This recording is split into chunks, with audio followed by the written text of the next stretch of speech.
के वैसे 4 जन्मों का हिसाब रखा गया, पर चौथे में निष्ठा लिखा तो ये है, लेकिन आप अमृत मालिक पर ये लागू नहीं है। वो अपनी इच्छा के मालिक है, अपनी इच्छा से आए हैं, जीवों का नहीं नहीं। और उसी व्यवस्था से धीरे धीरे जीवों को निकाल कर ले जाएंगे। किसी को कोई जानकारी नहीं हो पाएगी कि जीव कैसे चला गया, कौन सी दया की गई उस पर, उसके अनंत जन्मों के कर्मों का बोझा कैसे उतर गया। क्योंकि काल ने ये नियम बनाया, जब तक मेरे कर्मों की अदायगी नहीं करेगा जीव नहीं जा सकता। किसी को भी जाने का अधिकार, जब रामकृष्ण नहीं जाएंगे तो तुम कहाँ चले जाओ। वो भी कर्म करने के आधार पर यही उनकी भी मृत्यु हुई। अब जैसे कर्म किए वैसे ही मृत्यु हुई।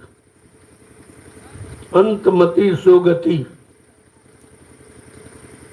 जैसा जो कर्म करेगा वैसा ही फल मिलेगा। कोई भी हो, शरीर लेकर जो आएगा उसको शारीरिक कर्मों की अगर जानकारी नहीं है और बुरे कर्मों में फंस गया तो उसका अंत खराब होगा, उसका अंत खराब। इसलिए पहले लिख दिया गया कि अंतमति सोगति, जैसी इच्छा जैसी वासनाएं आपकी रह गई उसी अनुसार आपका जन्म हो जाता। इसलिए संत महापुरुष तुम्हारी सारी इच्छाओं का दमन करते थे, शमन कर देते हैं धीरे धीरे, और तुमको पाक साफ निर्मल बनाकर घर पहुंचा देते। ये उनकी निजी दया है, और इसे कोई कोई जीव समझ पाते, सब नहीं समझ पाते। जो सांसारिक भाव विचारों से आया सत्संग में तो सांसारिक चीज पा जाता, लाभ मिल जाता उसको। ऐसा नहीं, उन्होंने कहा भाई आए सरल तो जो नहीं था ही, जो सरल में आ जाएगा उसको खाली नहीं जाने दिया जाता। अभी अगर जो जिस इच्छा से आया है, जाकी रही भावना जैसी, गुण मुहूर्त देखी तंत्र से, जिस भावना से वो सरल में आया है उसको वैसा ही दिखाई देता। अगर धन की इच्छा से आया तो धन पाके चला जाएगा, अगर मान सम्मान की इच्छा से आया तो मान सम्मान पाके चला जाएगा, अगर भगवान की इच्छा से आया, ये अपनी अपनी धारणा और विचार के अनुसार। इसलिए कहा जो निस्वार्थ भाव से आता है वो निकल जाता है। इसीलिए आपको ये निस्वार्थ सेवा, जिसे परमार्थी सम्मान सेवा कहते हैं, आपको ये सेवा मिली। इसमें आपका कोई स्वार्थ नहीं, कोई हमें मजदूरी दे दे या कोई बदले में सामान दे दे या जमीन दे दे, ऐसे कोई भावना। केवल एक ही है, ये आदेश पालन, कर्मों की अदायगी हो जाए, इससे बड़ा लाभ और कोई नहीं। ये तो काम तुम्हारा कोई यहाँ कर ही नहीं सकता। इस काम के लिए किसी दिन ज्ञानी ध्यानी विज्ञानी को अगर 1 करोड़ रुपए दो और कहो हमारा पाप काट दीजिए,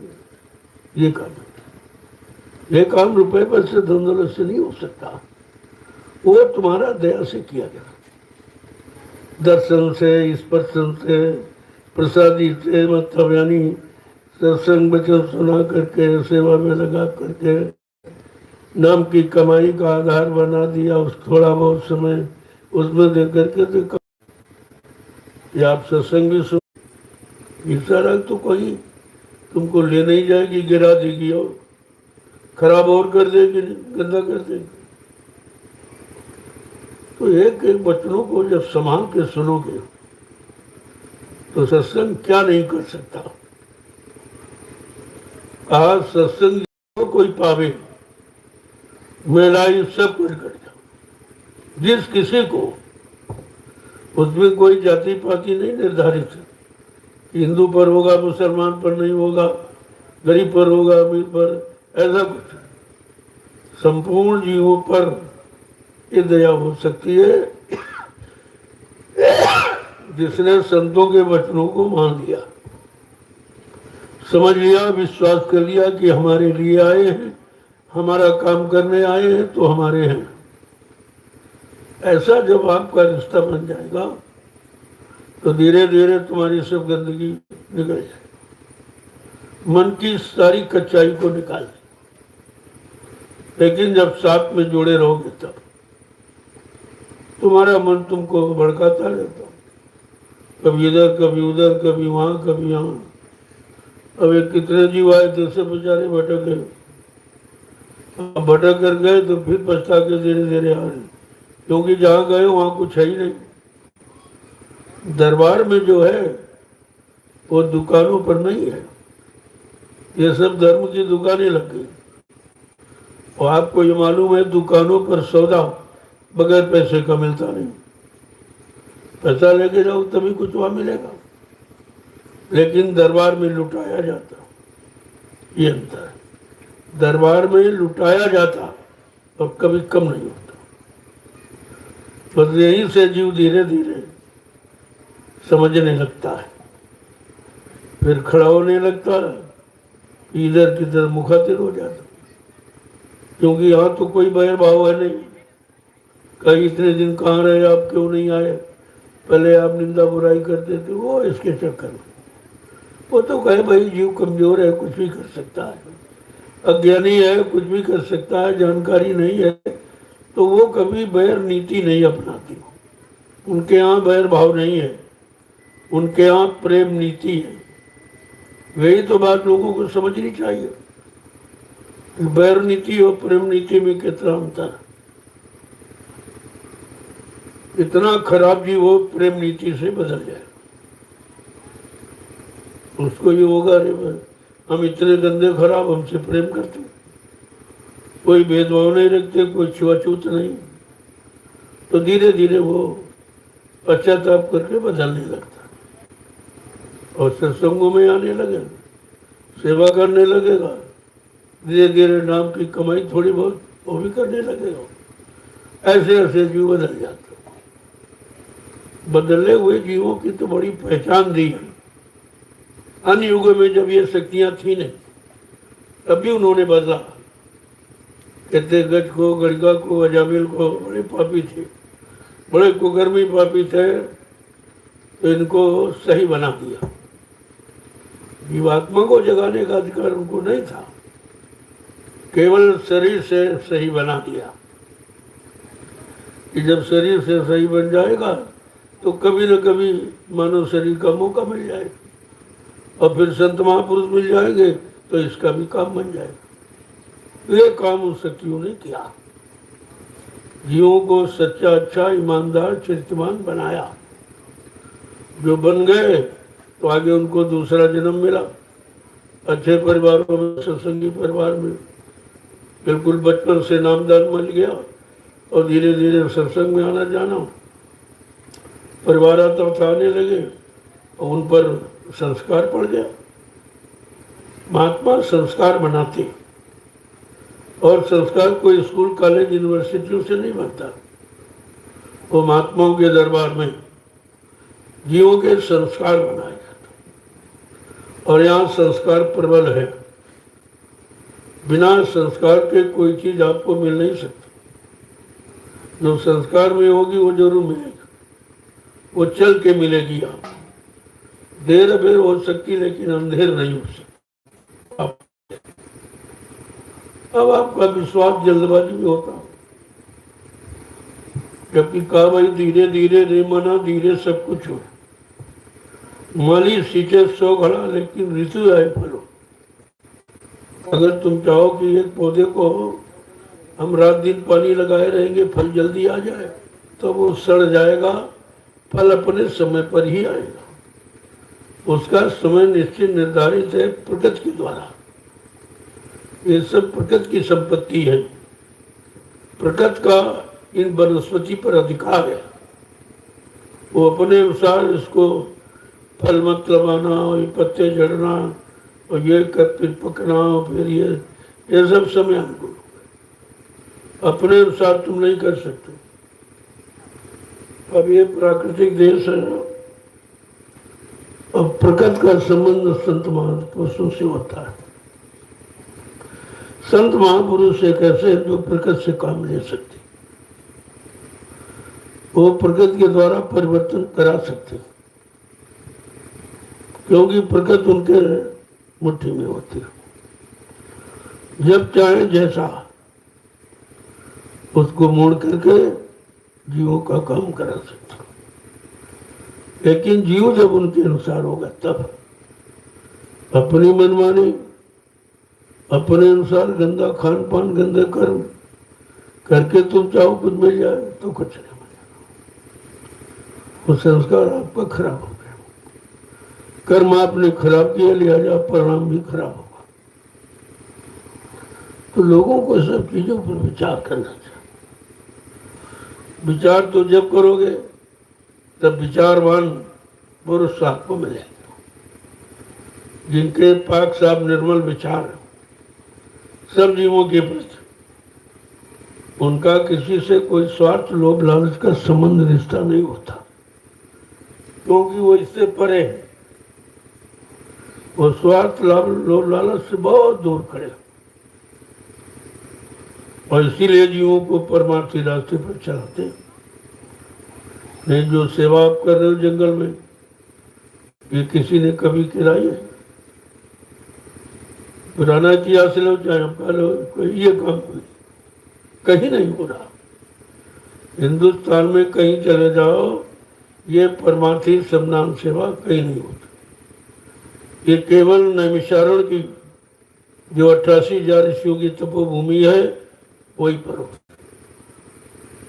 कारण है कि उस भूमि पर लाभ है, उन्होंने तपस्या करके 88,000 ऋषियों ने इसको पावन पवित्र बना दिया। अब इस पर लाभ कौन प्राप्त करेगा? तो उसके लिए गोस्वामी महाराज ने रामचरितमानस के उत्तरकांड में लिखा भी है, जीवों के लिए इधर उधर कहीं भ्रमित मत हो जाना। नैमिषारण्य की पावन पवित्र भूमि का लाभ यहाँ उजारी पुजारी अंडा पंडा कोई नहीं दे सकता। बड़ा स्पष्ट शब्दों में, तीरथ वर नैमिष विख्याता, अति पुनीत साधक सुखदाता। ये नैमिषारण्य पावन पवित्र भूमि है, तीर्थों का राजा है। इस तपोभूमि का लाभ उनको मिलेगा जब किसी संत के साधक इस भूमि पर आएंगे और साधना करेंगे, नाम की साधना कमाई करेंगे, उनको लाभ मिलेगा और किसी को नहीं मिलेगा। तब इतने दिनों से जंगल हो गया है, किसी ने लाभ लिया नहीं, किसी को मालूम नहीं था भाई इस जंगल में क्या है। उन्हें वो भूल गए कि जंगल नहीं है, 88,000 की तपोभूमि है। यहाँ पर जब नाम की कमाई कोई करेगा, दाम की कमाई नहीं, नाम की कमाई, उनको इस भूमि का लाभ मिलेगा। तब ये आज इस जमीन की किस्मत खुली है और नाम के साधक नाम की साधना करने आ गए। पहले तो उस भूमि को पाक साफ कर रहे हैं। ये ऋषियों की तपोभूमि है, इसको प्रणाम करो और पाक साफ निर्मल पवित्र बना दो अपने शारीरिक श्रम से। तो आपको शरीर इंद्रियों के द्वारा किए हुए पापों की माफी हो जाएगी, केवल ये करने सेवा कर, और शरीर भी आपका निर्मल हो जाएगा, तमाम बीमारियां चली जाएंगी। यहाँ की हवा ही दवा है, यहाँ का जल इतना पवित्र है जो तुम कहीं दुनिया में चले जाओ ऐसा जल कहीं नहीं। अगर जल अच्छा न होता तो 88,000 ऋषियों ने तपस्या कैसे की होती? उस समय जल में प्राण थे। तो जल सबसे आज तक अभी पवित्र है, खराब गंदा नहीं हो पाया। तो आपको अवसर मिल गया जिस समय के लिए गोस्वामी जी महाराज ने रामचरितमानस के उत्तरकांड में लिख दिया। अब वो घड़ी आ गई, वो समय मुहूर्त आ गया और समय से तुमको यहाँ पर लाके खड़ा कर दिया और इस तपोभूमि को साफ सुथरा बनाने के लिए परमार्थी सेवा आपकी लग गई। कितना बड़ा काम है। जमीन तो हिंदुस्तान में बहुत ही कहीं नहीं जा सकती, लेकिन नहीं, तपोभूमि कहीं नहीं है। इतनी लंबी संख्या 88,000 ऋषियों की, कितनी बड़ी संख्या, इतनी तुम्हारी जनसंख्या या नहीं। इतने लोगों ने मिलकर यहाँ तपस्या की थी, तो उस समय कोई तपस्या का लाभ देने वाला था नहीं, तो बेचारे तपस्या करके चले गए। निमी भूमि को लेकिन पवित्र बना कर गए। तो जब संत आए तो उन्होंने उसका निराकरण किया। अरे तो भूमि बहुत पवित्र है और यहाँ पर इस पवित्रता का लाभ केवल साधकों को मिलेगा, पुजारियों बंडा को नहीं मिलेगा, साधकों। तो साधकों को भी अब समय आ गया, समय का नाम कलयुग आया और नाम की कमाई करने वाले साधक आ गए और नाम की कमाई भी कर रहे हैं और सफाई भी कर रहे हैं, दोनों काम हो रहे। तपोभूमि की सफाई भी हो रही और नाम की कमाई भी हो रही। ये कितना बड़ा काम आपके सामने। अगर फिर भी नहीं समझ पाए तो जी बेचारे रह जाएंगे, ये मौका फिर नहीं मिलेगा। सोचना चाहिए संत मत के प्रेमियों को इस भूमि का चुनाव क्यों किया गया। क्योंकि सम्राट मालिक ने जब यहाँ पर कार्यक्रम किया था गुरु पूर्णिमा का, 10 जुलाई से 23 जुलाई तक 1997 में, तो आखिरी दिन ये कहा था कि बच्चा ये 88,000 ऋषियों की तपोभूमि है, यहीं से सतयुग के अंकुरण निकलेंगे। भाई अंकुरण कोई आसमान में तो नहीं निकलेगा, सबका आधार जमीन है। इस इशारे को, चेतावनी को समझकर इस भूमि को लिया जा रहा, इस भूमि को खरीदा जा रहा, तपोभूमि खरीदी जा रही, वैसी नहीं, तपोभूमि को लिया जा रहा। और इसमें भी प्रेमियों की कमाई लग रही, जिनकी लग रही वो उधर उसका भी लाभ पाए और सेवा कर रहे इसका भी लाभ। जब दो सेवाओं का लाभ इनके पास, इसीलिए भजन कम भी करेंगे तब भी काम चल जाएगा, दोनों सेवाओं को मिलाकर। और जो चूक जाएंगे वो फिर 84 जाएंगे, चूक गए तो 84 में जाना पड़ेगा। क्योंकि ये संदेश और ये कार्य कितने समय से लगातार होगा। विशेषता ये है कि दिन में तो सभी काम करते हैं, लेकिन रात में कोई नहीं। और ये रात में परमार्थी समदान सेवा रात्रि में हो रही। जंगल झाड़ी काटने में दिन में लोगों को डर लगता है और ये रात में कर रहे, कोई डर नहीं होता, क्योंकि इनकी भावना स्वार्थ की नहीं है, अपने लाभ निजी पाने की नहीं है। इसलिए इन पर कोई ऐसी घटना दुर्घटना नहीं हो सकती। ये परमार्थी विचारधारा है, उसका लाभ सबसे अलग है और इसीलिए सब किया जा रहा। जो ये जंगल में बदल गई तपोभूमि, उसकी सफाई हो रही। जब सफाई हो जाएगी तो इस पर कोई अच्छा काम होगा।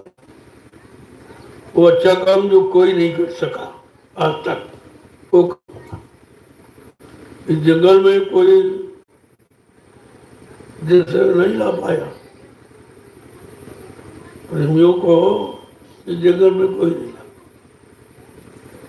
लेकिन आज तो लाखों लोग। पिछले सालों में मैंने कार्यक्रम किए, लोगों को दिखा दिया लोग कहते थे भाई हर जगह बाबा जी वो शहरों में काम करते इसलिए भीड़ हो जाती है, धार्मिक स्थलों में करते इसलिए भीड़ हो जाती है, धार्मिक बड़ी नदी किनारे करते इसलिए भीड़ हो जाती है। तो आपको ये भी दिखा दिया या कुछ नहीं, कोई धार्मिक स्थल नहीं है, कोई शहर कस्बा नहीं है, कोई रेल मोटर का साधन नहीं है। और देख लीजिए आप, जंगल में मंगल, इतनी बड़ी भीड़ आ रही है आगामी जुलाई, जो जीवन रक्षक गुरु पूजा महान पर्व होने जा रहा है, सब जीवों के हित में, सबके जीवन की रक्षा हो, ऐसा नामांकन किया गया है, ऐसा नाम संकेत दिया गया। फिर भी ना समझो तो फिर क्या किया?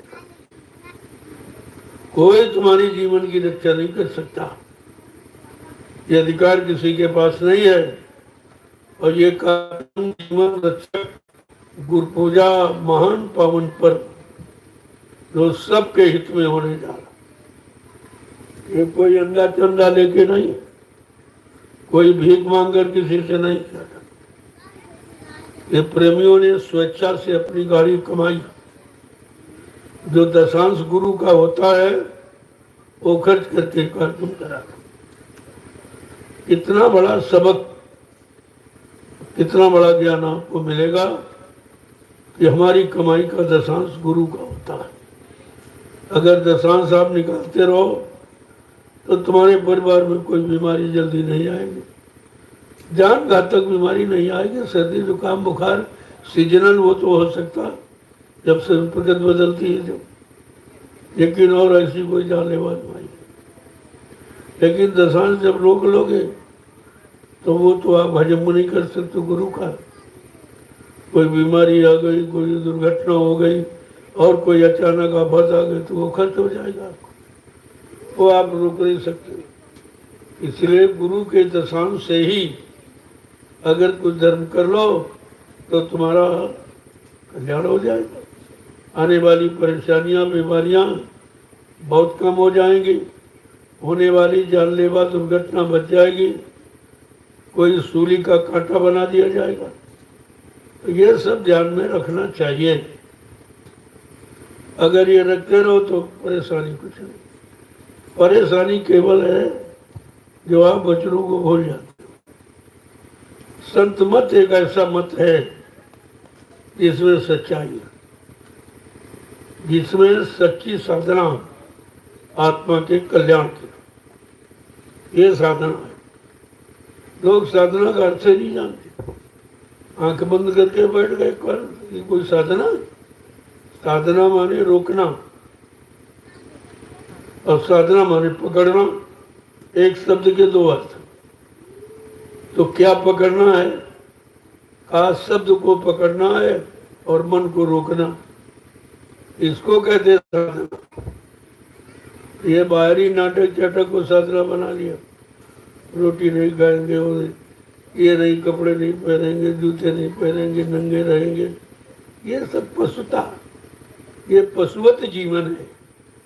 नंगे रहना है तो पशुओं का काम है, इंसानों काम तो ही अपना इसी में मांस, झूठे मान सम्मान के लिए ये सब नाटक करने लगे और जीवन चला गया इसी नाटक में, मिला कुछ। इसलिए संतों ने ये जड़ता की ममता को खत्म किया और जड़ चेतन का अंतर बताया कि तुम्हारी जीवात्मा चेतन, जब तक चेतन गुरु नहीं मिलेगा, चेतन माने जीवात्मा को जगाने वाला, परमात्मा से मिलाने वाला, जब तक ऐसा गुरु नहीं मिलेगा तब तक तुम्हारा कोई काम नहीं। और तुम झूठे गुरुओं के चक्कर में फंस के अपना समय खराब कर रहे थे, श्रम समय पूंजी खराब करते रहते उनके कहने पर।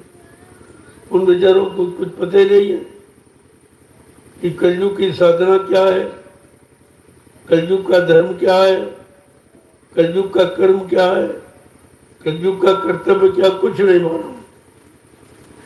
ऐसे भूल भरम भटक पे पड़े रहते और जो बेचारा उनसे ज्यादा भूल भटक नहीं, वो उन्हीं की बात मानता कि भाई ये जानकार है, उनको कह देना चाहिए भाई मेरे पास जानकारी, साफ साफ कह दो तो तुम बच जाओगे, नहीं बोझा तुम पर पड़ेगा। तुम जानकार नहीं हो, आत्मा को जगाया नहीं, परमात्मा से मिलाया नहीं, और गुरु बनने की अगर कोशिश की उसके लिए गोस्वामी जी महाराज ने स्पष्ट शब्दों ने कहा, हरे शिष्य धर्म शोक न हरई, सो गुरु घोर नरक में पड़ई। अगर वो चेला आ रहा है केवल मान सम्मान धन दौलत सामान दान दक्षिणा के लिए, और ऐसा गुरु रो रो घोर नरक में जाएगा। क्या ये नहीं पढ़ा इन्होंने रामचरितमानस और सब गुरुवाई करने में? जिसको लोगों गुरु कोई शिष्य बनने को तैयार है नहीं, सब गुरु बन चुके। तो कहा कि जो जीवात्मा का कल्याण नहीं कर सकता, ऐसे गुरु के लिए लिखा, ऐसा गुरु अजगर बने, चेला चींटी होए और नोच नोच के खाए, अपना बदला ले रहे हैं, अपना दिया हुआ दक्षिणा ले रहे हैं सब। कि तू झूठा गुरु था, तूने हमसे पैसा ले लिया, सामान ले लिया, मेरा दे, तो नोच नोच के खाते नहीं। जानकारी संतों ने सब दे दी, किस करनी का क्या फल है और किस कर्म का क्या फल, सब आप। लेकिन आप स्वार्थ में, झूठे मान सम्मान में इतना फंस गए, ये अच्छी सच्ची बात संत महात्माओं की तुम्हारी समझ में नहीं आती। यही चीज तो आपको समझनी है, और संत मत के सिवा ये चीज आपको कहीं नहीं मिलेगी।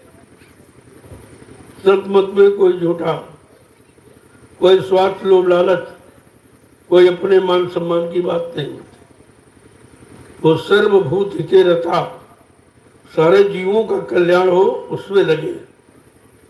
वो अपने कल्याण के चक्कर में नहीं है, और बाकी सब यहाँ अपने कल्याण की, दान दक्षिणा अपने लाभ की, धोती रोटी लंगोटी अपने लाभ के लिए मांग रहे हैं, पैसा है सोना चांदी सब, भूमि दान ये सब करा रहे हैं। लेकिन यहाँ देख रहे हो आप, किसी के 1 इंच जमीन फ्री नहीं है, पैसा ठेका। तुमको पैसा मिल जाए उससे अपनी व्यवस्था बना लो, क्योंकि ये धन पाक साफ, जहाँ लगा दोगे वहीं बरकत हो जाए, और तुम्हारी जमीन आश्रम में लग जाए। आश्रम आपके गांव में आपका है, और आपके की आने वाली पीढ़ी उसका प्रयोग करेगी। जो भी जमीन पर बन जाएगा वो तुम्हारे ही प्रयोग में आएगा। मैं कोई उठा के थोड़ी ले जाऊंगा, लेकिन तुम बात ये समझी नहीं पाते हो, तुम्हारी बुद्धि में ये बात आती नहीं है कि महात्मा अपने लिए पैदा ही नहीं होते, पर मानस के कारण साधुन धरा शरीर, उनका शरीर परमार्थ के लिए होता है, जीवों के हित के लिए, भले के लिए, लाभ के लिए होता है, उनको जगाने के चिताने के लिए होता है। और कहा भाई तुम इस संगा में मत रहना, साधु से होए न कार्य हानि।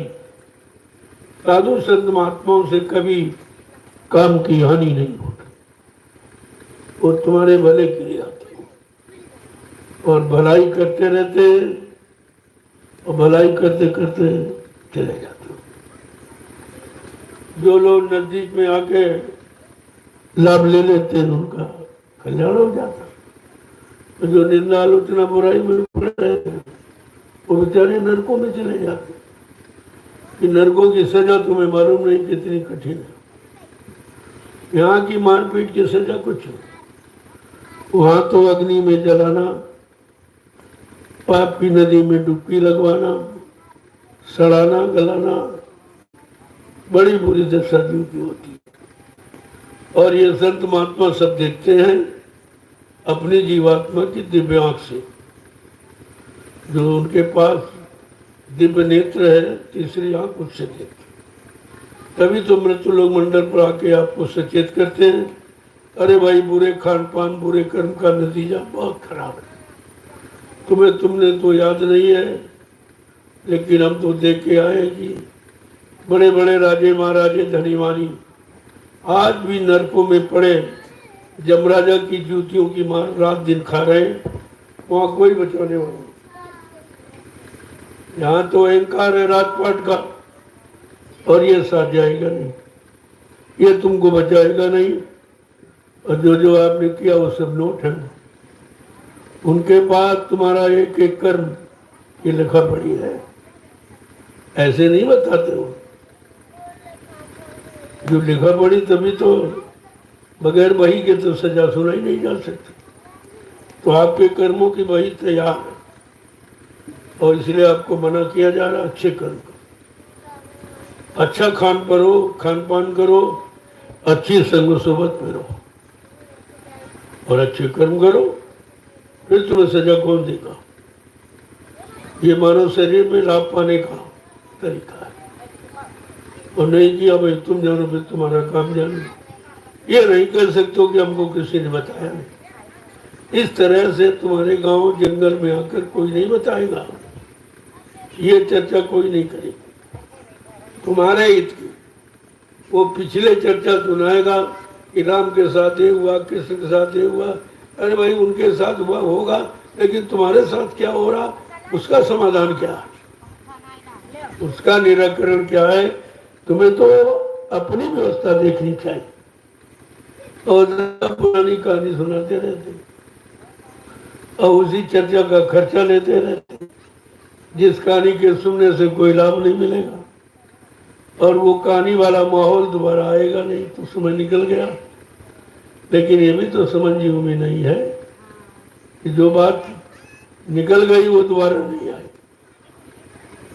कि बिछड़ी हुई मात और मुंह की निकली बात ये दोबारा नहीं वापिस आती। और फिर भी लोग उसी में बात है, कहा वो भागवत हो रही, तुमने भागवत किसकी है, तुम्हारी है, कलयुग की है।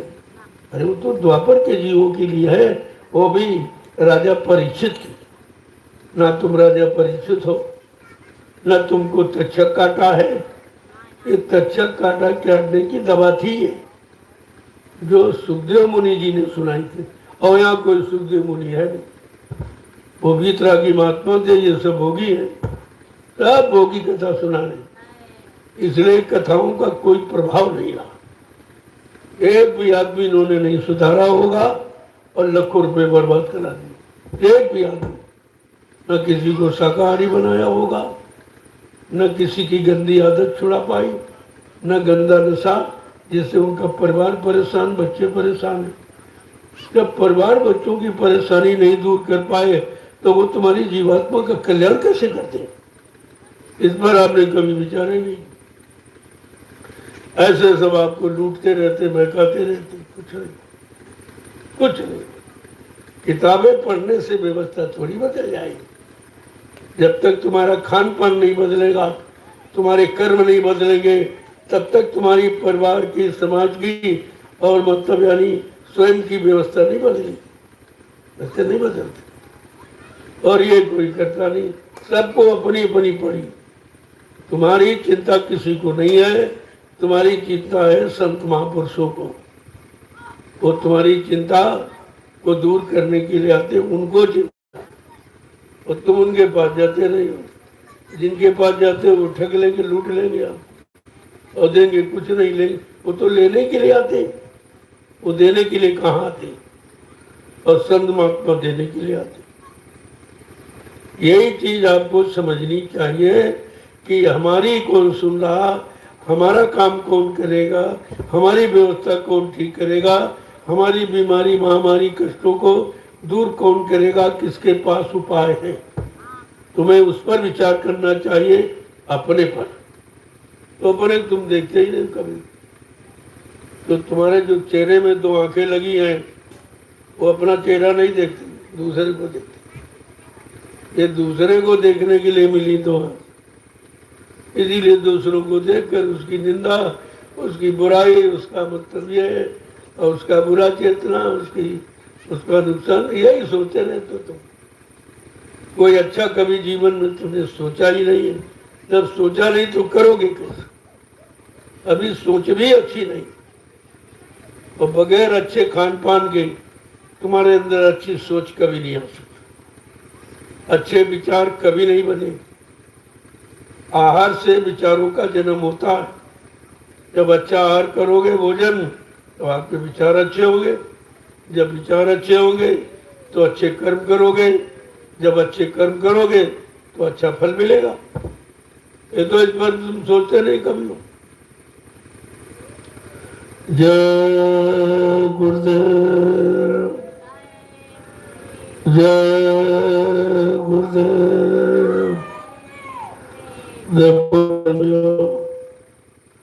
जो रात्रि परमार्थी सिमनाम सेवा कर रहे हो, ये काम कहीं नहीं हो रहा। और मीडिया पत्रकार बिल्कुल चुप बैठा हुआ। अरे उसको आके देखना चाहिए ये कैसे लोग हैं।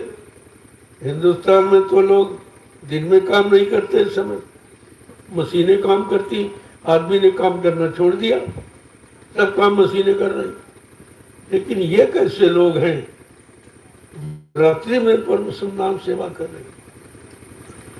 ये बड़ी स्थिति बहुत विचित्र, लेकिन उनको हजम नहीं हो रही क्योंकि वो करा नहीं सकते।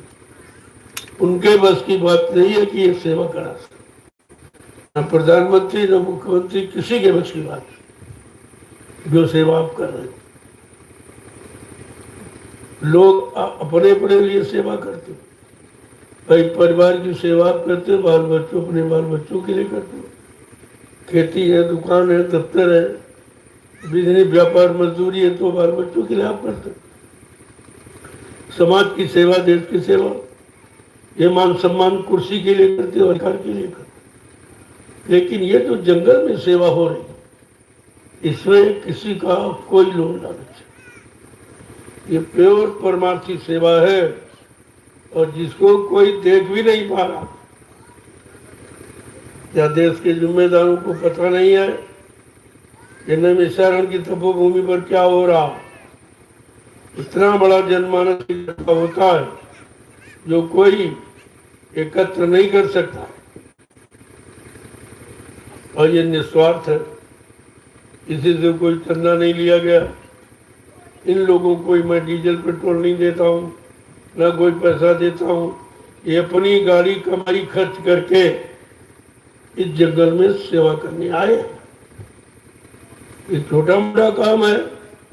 अगर यही भावना सबके अंदर हो जाए, देश में सतयुग आते देर नहीं लगेगी। सतयुग का मतलब यही है, सब लोग सत्य में लग जाएं, सत्य में परिवर्तित हो जाएं, सत्य बोलने लगे, सत्य देखने लगे, सत्य सुनने लगे, सच्ची जगह चलने जाकर चलकर जाने लगे, हाथों से सच्चा सेवा धर्म करने लगे, मन से सच्चा संकल्प विकल्प करने लगे, बुद्धि से सच्चा निर्णय लगे। इसी को कहते हैं सतयुग। सतयुग कोई आदमी इंसान का नाम थोड़ी है। सतयुग माने व्यवस्था। अब ये व्यवस्था किसी के बस की है नहीं। यहाँ झूठ बोलने की आदत ज्यादा, यहाँ सब छिपाने की बात। चाहे राजा हो चाहे प्रजा, सब एक दूसरे से छिपा रहे। राजा प्रजा से छिपा रहा और प्रजा राजा से। जब किसी के अंदर ऐसी भावना नहीं है तो तुम देश समाज के कल्याण की बात करते हो, तुम्हारे बस का कुछ है। तुम विकास की बात करते हो और तैयारी विनाश की कर रहे हो।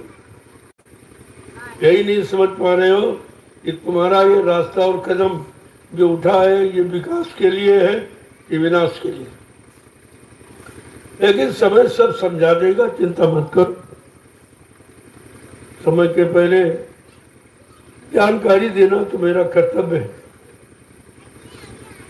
तुम सुनो न सुनो, मानो न मानो, लेकिन महात्माओं का फर्ज रहा है कि अपने देश में अपने राजा और प्रजा को जब किसी मुसीबत में आते देखा, उन्होंने पहले सचेत किया। राजा को भी किया और प्रजा को। जो मान गए वो ठीक है, नहीं माने तो बचता रह जाए। तो ये तो कर्तव्य निभाया जा रहा है। यहाँ कोई चंदा नोट वोट की बात नहीं होती। यहाँ कोई टैक्स महंगाई नहीं वसूली जाती। यहाँ किसी को आपस में लड़ाया नहीं जाता, किसी का अपमान करना सिखाया नहीं जाता। ये तो रास्ता ही अलग है। और जब तक इस रास्ते पर लोग नहीं चलेंगे, देश समाज में खुशहाली नहीं ला सकते। ये खुशहाली सबके बस की बात नहीं है कि सब लोग खुशहाली ले आओ। अरे खुशहाली कोई बाजार में बिकने वाला सामान थोड़ी है जो आप ले आओगे सबको दे दो। वो तो अच्छा खान पान, अच्छे कर्म, जैसा करो हर वैसे बने विचार, जैसा खाओ वैसा बने तन मन, जैसा पियो पानी वैसी वाणी। यह है धार्मिक देश, ऋषि मुनि महात्मा गुरुओं का देश है। इन नेताओं का, ये झूठ बोलने वाले, वादा खिलाफी करने वाले, व्यभिचार कुपचार करीनार करने वालों का देश नहीं है। ये देश महात्माओं का, ऋषि मुनियों का है और गुरुओं का है। जिनका है वो अपनी मेहनत कर रहे हैं, वो अपने देश को बचाने की बात कहते हैं। बाकी तो अपने स्वार्थ लोभ लालच की आवाज लगाते। वो कोई देश समाज के विकास की आवाज नहीं है। अपनी कुर्सी बचाने की, अपना पद, अपना अधिकार, इसके अलावा उनके अंदर कुछ है। जिसने देश सेवा का पाठ पढ़ा ही नहीं, जो गुरुओं के आश्रमों में गया नहीं, गुरु शिक्षा दीक्षा कभी ली नहीं, वो क्या जाने परमार्थ क्या होता, वो क्या जाने कि सेवा क्या होती है, उसे क्या मालूम। सच्चा मानो धर्म क्या मानो कर्म को क्या जाने इस चीज को। वो तो महात्मा जनाएंगे आपको। तुम अहंकार में, गरुण गुमान घुमंड में न उनके पास जाओगे न उनकी सुनोगे, लिहाजा प्रणाम बुलाओ। नरकों के सिवा और कहीं तुम्हारा स्थान अब नहीं है। बड़े साफ शब्दों में रामचरितमानस कहती है, जा सुराज प्री प्रजा दुखारी, सो नपवस नरक अधिकारी। जिसके राज्य में प्रजा दुखी है वो राजा नरक में जाएगा। क्या इसको नहीं पढ़ते? ये श्री रामचरितमानस है। श्री राम का नारा लगाते हो और श्री रामचरितमानस को भूल गए। अरे श्री रामचरितमानस ही श्री राम है और श्री राम ही श्री रामचरितमानस, कोई अलग थोड़ी है।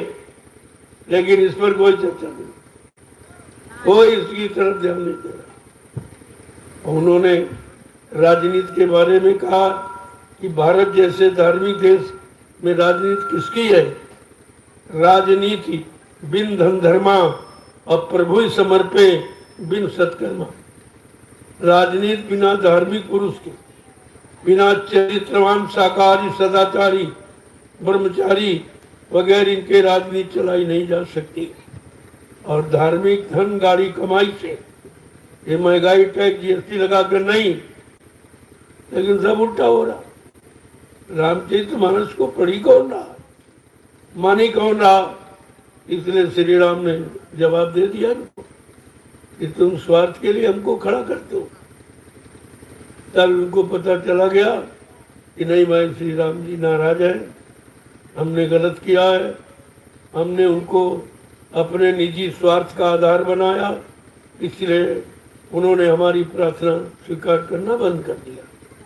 फिर सब समझ में आने लगा और धीरे धीरे आ जाएगा। अभी जो बाकी है वो आ जाएगा। ये पंचवर्षीय योजना बड़ी खतरनाक है, किसको किसको ले जाती है, किसको बजाती है, ये तो अब आपको देखने को मिलेगा। अब आपने उल्लंघन किया है। मैंने प्रार्थना किया कि आपकी देश की माली हालत अच्छी नहीं है, आप पहले से कर्जदार हो, लिहाजा चुनाव को टाल दीजिए, आगे करा लेना। जब स्थिति अच्छी हो जाए तो प्रजा तुम्हारी जब चाहो तब करा लो, मैं कोई मना थोड़ी करता।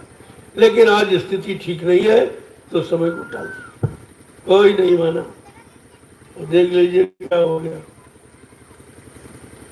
70 अरब रुपए बर्बाद हो गए, मिला कुछ।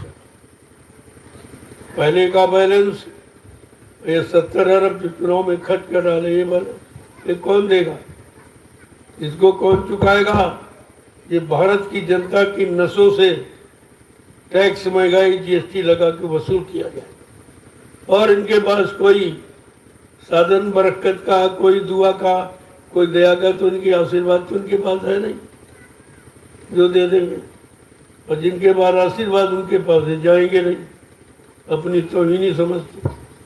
तो लिहाजा विनाश काले विपरीत बुद्धि, जब जिनका विनाश होने को होता है उनकी बुद्धि विपरीत दिशा में कार्य करती है।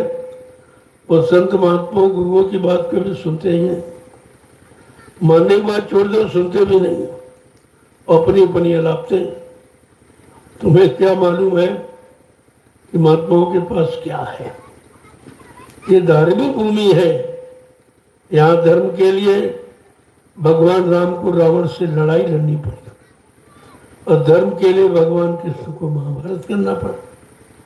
ऐसे धर्म नहीं, कितने संघर्ष के बाद, कितने खून खराबा के बाद धर्म आता है। और ये हंसी मजाक समझते।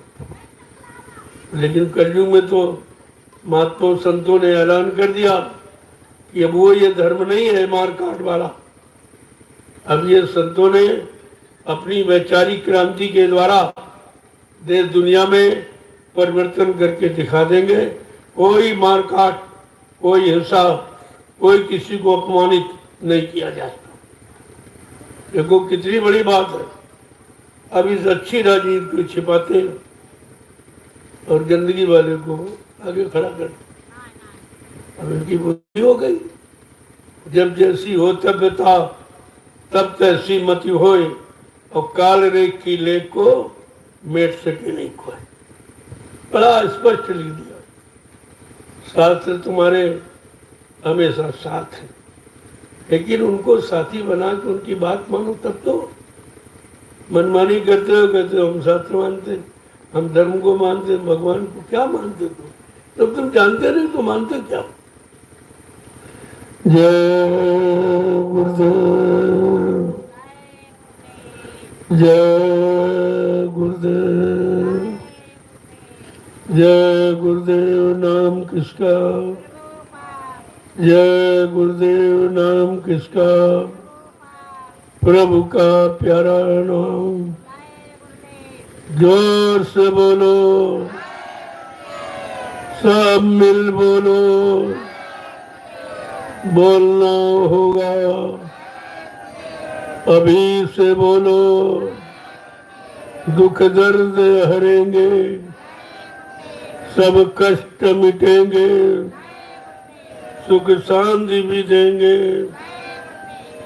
सबके दाता, सबके मालिक, प्रेम से बोलो। ये नाम नहीं इंसान का,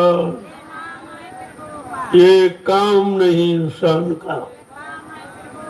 आपके सामने है जैसा कहा जा रहा। इंसानों के बस का ये नहीं था, जंगल साफ कर देते। अगर आप कर सकते तो कर देते बहुत पहले, तुम्हारी सरकार भी नहीं करा पाई। आज आपके सामने ये हो रहा देखिए। इसलिए हम भाषण प्रवचन नहीं करते, हम आपको होने वाले काम की जानकारी देते, आगे जो होने जा रहा उसका भी संकेत करते। तो आपको समझना चाहिए, ताकि आप उस मुसीबत के वक्त में ये न कह सको कि हमको किसी ने बताया नहीं था। तुम्हें तो इतना बताया गया और रात दिन बताया ही जा रहा, और इसे जंगल में मंच लगा। शहर कस्बों में तो भीड़ लगाने के लिए लोग मंच लगाते, लेकिन जंगल में कोई मंच लगा के देखे तो समझ में आ जाएगा ये मंच किसके लिए लगा। ये मंच भाषण के लिए नहीं, ये स्वार्थ, लोभ, लालच, चंदा, नोट वोट मांगने के लिए नहीं है। ये लोगों को सुख शांति पहुंचाने की। अब आप लोग सुबह से मेहनत कर रहे हो, परिश्रम कर रहे हो, तो धीरे धीरे जो लोग थक गए हैं या बैठे हैं तो वहाँ करके प्रसाद। अपनी सेवा का प्रसाद ये कोई नहीं देता। हिंदुस्तान में कहीं चले जाओ कोई प्रसाद नहीं, रोज प्रसाद कोई नहीं। जिस दिन कुछ मिलना होता है चंदा दान दक्षिणा उस दिन भले कुछ वो तुम्हारे दिए हुए सामान से चलो भंडारा कर रहे हैं। भाई तुम्हारे पास क्या, तुम कहाँ से भंडारा कर? यानी जनता का और जनता को खिलाना और नाम अपना करने को भंडारा करना, देखो बिल्कुल सीधा झूठ है। कितनी झूठ है ये। अरे भाई तुम करते हो, तुम्हारे पास आई क्या? तो ये बेचारी जनता ने दिया और जनता को खिला दिया और नाम अपना कर रहे, हमने किया, भंडारा कर रहे हैं, हम ये कर रहे हैं। अरे तुम्हारे बस का कुछ नहीं, तुम 2 रोटी कमा के खा नहीं सकते हो तो तुम कर ही क्या सकते? जब 2 रोटी का इंतजाम तुम्हारे पास नहीं, 1 लंगोटी का इंतजाम तुम्हारे पास नहीं है तो तुम जो देश को समाज को क्या दे सकते? जीवात्मा जगाना तो तुम्हारे बस की बात है, उसके बारे में तुम्हें पता ही नहीं। लेकिन तो जिस काम के लिए तुमने किया वो काम नहीं तुम्हारे बस का। तुम समाज देश को सुख शांति नहीं दे सकते। तुम्हारे पास कोई कमाई ऐसी नहीं आध्यात्मिक है, कोई भक्ति की शक्ति, कोई पूजा की ताकत तुम्हारे पास ऐसी है तो जीवों की मुसीबत दूर कर दो, इनकी बीमारी कम कर दो। और देख लो मैं यहाँ मिट्टी डुला के इनकी बीमारी को खत्म कर रहा, ये दवा देखिए तो बड़ा आश्चर्यजनक लोगों को हो रहा ये सब क्या हो रहा। अब ना ये सब तुम्हारे हित के लिए, मैं अपने हित के लिए कुछ नहीं, ना मैंने कभी किसी से कुछ मांगा है और ना मैं उसको रखता। हमें क्या जरूरत, जो तुम देते हो तुम्हारे ऊपर लगा देता हूँ, तुम्हारी व्यवस्था कर देता हूँ खाने पीने की, रहने की। अभी तो सब लोग आ जाओगे तो कहाँ बैठोगे? तो ये जमीन की व्यवस्था होगी, क्योंकि मेरा इसमें कुछ, मेरे नाम को 1 इंच जमीन भी नहीं। मैं यह काम करता, 2 के 12 नहीं करता। तो आपको सोचना चाहिए, जो इतनी बड़ी व्यवस्था देख रहा कर रहा हो, अपने लिए कुछ नहीं, आखिरकार बात क्या है? तभी तो आपकी समझ में आएगा, जो अपने लिए करेगा वो दूसरों के लिए नहीं कर पाएगा, उसको फुर्सत नहीं। और जो दूसरों के लिए कर रहा, अपने को कुछ नहीं समझ रहा, वो देश राष्ट्र का पक्का भक्त है, उसको राष्ट्रभक्त देशभक्त कहते हैं। तो धीरे धीरे आपकी समझ में आ जाएगा कि स्वार्थी कौन है, परमार्थी। इन स्वार्थियों ने भीड़ लगा दी और स्वार्थ का संदेश दे देकर लोगों को परेशान किया। अब बेचारे परेशान हो गए, झूठी धर्म की आवाज लगाकर गरीब कर दिया, ठग लिया। वैसे भी इनके पास कुछ नहीं और धर्म के नाम पर और लूट लिया। और करना कुछ है, कुछ करना जानना नहीं, जानते नहीं बेचारों ने कभी किया। घर गृहस्थी परिवार नहीं चला पाए तो भाग आए जंगल में। अरे घर गृहस्थी परिवार नहीं चला पाए तो समाज देश तुम क्या चलाओगे? तुम्हारे बस का ही क्या? ऐसे कायरों से सावधान नहीं। जो अपना काम नहीं कर पाए वो तुम्हारा काम कभी नहीं। कोई भी हो, मैं तो सबके लिए कहता हूँ, कोई भी हो। जय गुरुदेव। अब आप लोग धीरे धीरे आओ, महाप्रसाद ले लो। वैसे आज मौसम अच्छा रहा, अब प्रकृति भी तुम्हारे साथ हो गई है। चलो भाई, ये अच्छा काम करते इनके साथ हो जाओ। ये तो अपने लिए नहीं यार, ये समाज देश के लिए काम करे, तो ये काम सब कर। जय गुरुदेव। जो प्रेमी सेवा कर रहे हैं वो करें, जो नहीं कर रहे हैं या जाना चाहते हैं, देखो जिसको कल सुबह जाना, आज ही प्रसाद ले लो, दर्शन ले लो। ये दिन भर आप परेशान मत कीजिए, पूरे दिन आप परेशान करते हो। मुझे 5-5, 6-6 बजे नहाने की फुर्सत है तो समझ लो मैं दिन भर बैठा रहता हूँ, वहां से आके यहाँ बैठ गया, ये पैर सब बेकार हो गए, 10 कदम भी चला नहीं जाता, सब बेकार हो गया।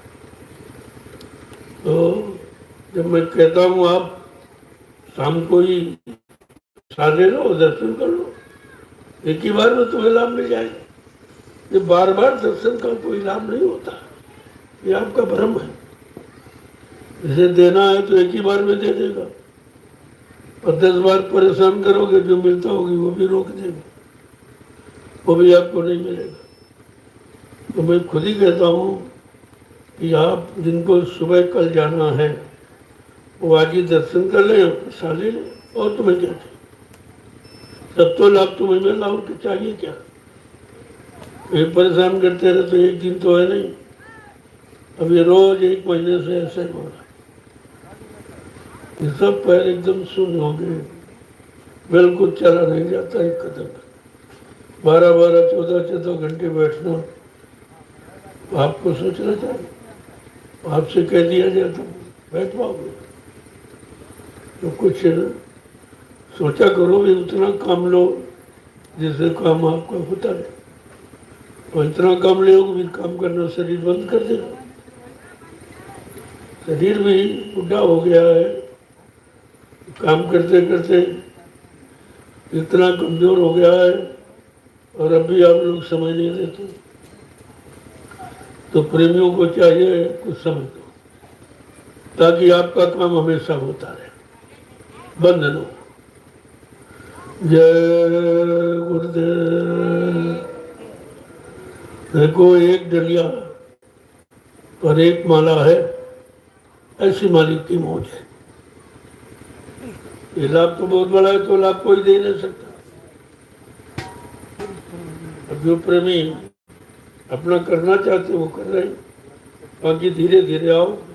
एक बार की आगे खड़े हो जाओगे तो उतनी देर के घंटों खड़े रहे, इतनी देर में 10-15 डलिया डालोगे। इसलिए अभी आप कहते रहो, जितनी ज्यादा डालो उतनी ज्यादा माला। वो तो लाभ तत्काल उसका है, और ये लाभ कोई रुपए पैसे भी नहीं दे सकता। तो अभी आप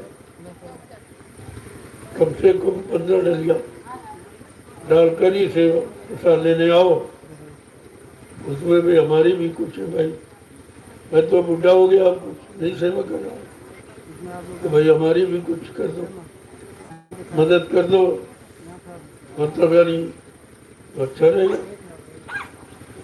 आप ये करके तभी प्रसाद तो आपका तैयार है, प्रसाद को कहीं लेने नहीं जाए, वो बना के पहले तैयार कर दिया, और आपके देने के लिए तो थोड़ी कोई छिपा के ले जाए। जय गुरुदेव। जो प्रेमी करना चाहते हैं वैसे 15 डलिया अब आप डाल दीजिए, तो कुछ हमारी हो जाएगी, कुछ तुम्हारी हो जाएगी। इसके बाद आप प्रसाद ले लीजिए, तब तक ये लोग ले रहे हैं। वो समय आप अगर सब लोग यहीं खड़े हो जाओगे तो आपका नुकसान हो जाएगा। 1 घंटा खड़े रहने मतलब थोड़ी है, आते रहो प्रसाद लेके जाते रहो, बाकी पर सेवा में लगे रहो, तो सेवा भी नहीं छूटेगी और प्रसाद तो आपको मिलेगा। आदेश पालन करके सेवा करके प्रसाद लोगे तो उसका तो दूना लाभ है। ऐसे नहीं खाली थोड़ी भेजा जाता, अगर सेवा आदेश होता तो फिर लाभ भी मिलता। जय गुरुदेव। अब जो जाने वाले हैं वो प्रसाद है, जो कल जाएंगे सुबह जल्दी तो प्रसाद ले लें और दर्शन पुनः दे दो, चले जाओ, चले अच्छा रहेगा। आगे गुरु पूर्णिमा कार्यक्रम है, फिर प्रेमियों को आना है, या आप जाओगे तो घर परिवार के दूसरे लोग आ जाएंगे। सबको मौका सेवा का मिलना चाहिए, क्योंकि ये सेवा कार्यक्रम में नहीं मिल पाए। कार्यक्रम में तो कई लाख लोग होंगे, वहां कहाँ सेवा निकलेगी? जो आज मौका है वो कल नहीं रहे। इसलिए पहले से एक डेढ़ महीने से पहले से हो रहा है। हर जिले से टोलियां आ रही, उनमें टोली भी ला रहे हैं और राशन सामग्री भी ला रहे हैं, क्योंकि राष्ट्रीय कार्यक्रम है। राष्ट्रीय कार्यक्रम का नियम है कि प्रति व्यक्ति 2 किलो गेहूं और 5 किलो चावल, 25 रुपए, बहुत छोटी सी बात। इतना अगर दे दोगे तो आपका कार्यक्रम हो जाएगा। मैं उसको तुम्हारे पर ही तो खर्च करूंगा, क्योंकि इतने भंडारे चलेंगे, उनकी व्यवस्था, और इतना खर्चा है। मतलब आप देखते हो कितना डीजल, इतना पेट्रोल खर्चा होगा, इतना सामान और चाहिए लोगों के लिए व्यवस्था, और जमीन ये ली जा रही जिससे ज़्यादा से ज़्यादा लोग जमीन पर आराम कर सके, तकलीफ ना हो। तो ये तो खर्चा आप ही का है। मैं कोई अपने लिए तो कभी 1 रुपया मांगता नहीं, हम क्या करें, हमको तो जरूरत ही नहीं। लेकिन आपकी जरूरत मैं समझता हूँ कि अगर ये जरूरत पूरी नहीं की जाएगी तो आप कहाँ रुकेंगे, कहाँ जाएंगे? जमीन तो बहुत जरूरी है। जय गुरुदेव। यह सूचना सबको बहुत पहले से दी जा चुकी। राष्ट्रीय कार्यक्रम जब होते हैं तो उसमें प्रति कुछ प्रेमी नहीं आ पाते, तो उनकी सेवा लग जाती। 2 किलो गेहूँ प्रति आदमी भेज दिया तो भंडारे में जो आएंगे भोजन करेंगे, यहाँ सेवा करेंगे, उसका फल घर बैठे मिल जाएगा आपको, क्योंकि आपका अन्न लगा हुआ भंडारे में, आपका धन लगा हुआ। तो सेवाएं भी ये लाभ देने पाने के लिए ही बताई जाती। मैं कोई अपने लिए कोई सेवा, हमें तो जरूरत नहीं, मैं क्या करूँगा? आपको मालूम अच्छी तरह से कि मेरे पास तो एक पैसा है नहीं, और जो है ये सब तुम्हारा है, तुम्हारे काम के लिए है, और आपके काम पर खर्च किया जा रहा। ये भी तो हमारी खुली किताब है। कोई बैंक बैलेंस, कोई खाता पता, यह झंझट वाला काम नहीं मैं करता। कोई बक्सा, कोई तिजोरी, कोई नहीं। एक कपड़े में तो नहीं पहनता था, आप लोगों ने दे दिया तो पहन लिया, कपड़ा आपका दिया हुआ। एक रोटी खाता हूँ दोपहर में, वो भी तो आप ही लोग देते हो। तो जब आपका खाता पहनता हूँ तो आपके काम में लगाऊँ कि जीती चली भाई आपका काम हो। इसलिए मेहनत करता हूँ कि आपकी रोटी कपड़े का कोई कर्जा हमारे पर न चढ़ने पाए। उसके लिए रात दिन मेहनत करता हूँ। देख लिया। जय गुरुदेव। अब आप प्रसाद ले लीजिए, 2 लोग जाने वाले।